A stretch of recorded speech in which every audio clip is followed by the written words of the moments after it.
কোনো ধরনের গুজব গুঞ্জনে বিচলিত না হতে পরামর্শ দিয়েছেন আইন উপদেষ্টা অধ্যাপক ডক্টর আসিফ নজরুল। জানিয়েছেন, ফেব্রুয়ারির মধ্যে নির্বাচন আয়োজনের ব্যাপারে সরকার দৃঢ় প্রতিজ্ঞ।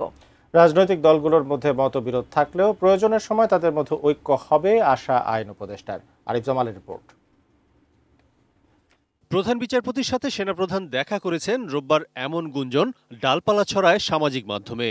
সোমবার এ নিয়েই সাংবাদিকদের প্রশ্ন আইন উপদেষ্টা অধ্যাপক ডক্টর আসিফ নজরুলের কাছে। আর্মি চিফ প্রধান বিচারপতির সাথে দেখা করেছেন, এই ধরনের কোনো তথ্য আমার জানা নাই। আমি দু একটা পত্রিকায় দেখেছি, আর অনলাইনে এটা নিয়ে নানান গুজব গুঞ্জন হয়েছে দেখেছি। এসব গুজব গুঞ্জন নিয়ে বিচলিত হওয়ার মতো কিছু নাই, এটা হচ্ছে আমার বক্তব্য। আর আর্মি চিফ অবশ্যই এখন পর্যন্ত তো অবশ্যই গুজব, আমি তো এই সম্বন্ধে কিছু জানি না। আর আর্মি চিফ আপনার আমাদের প্রধান উপদেষ্টার সাথে মাঝে মাঝে দেখা করেন, রাষ্ট্রপতির সাথেও আগে দেখা করেছেন। তো আমি মনে করি না এটা নিয়ে বিচলিত হওয়ার মতো কিছু আছে।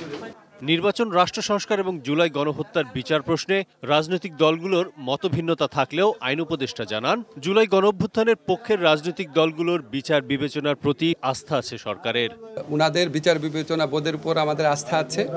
আমরা মনে করি যে প্রয়োজনীয় মুহূর্তে আমরা তাদের বিভিন্ন ব্যাপারে মতভিন্নতা থাকতে পারে, প্রয়োজনীয় মুহূর্তে অবশ্যই আমরা তাদের মধ্যে ঐক্য দেখতে পারবো।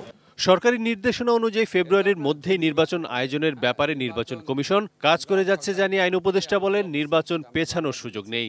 আমরা ফেব্রুয়ারিতে নির্বাচন আয়োজন করার ব্যাপারে দৃঢ় প্রতিজ্ঞ এবং আমাদের যত রাষ্ট্রীয় কর্মকাণ্ড আছে এই লক্ষ্যকে সামনে রেখে অগ্রসর হচ্ছে, এখানে পেছানোর কোনো সুযোগ নাই।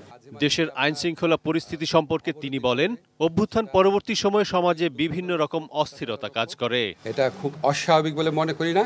আমরা এরকম সিচুয়েশন আগে ট্যাকেল করেছি, আবার ভালো হয়ে গেছে, ইনশাআল্লাহ ভালো হবে আবার।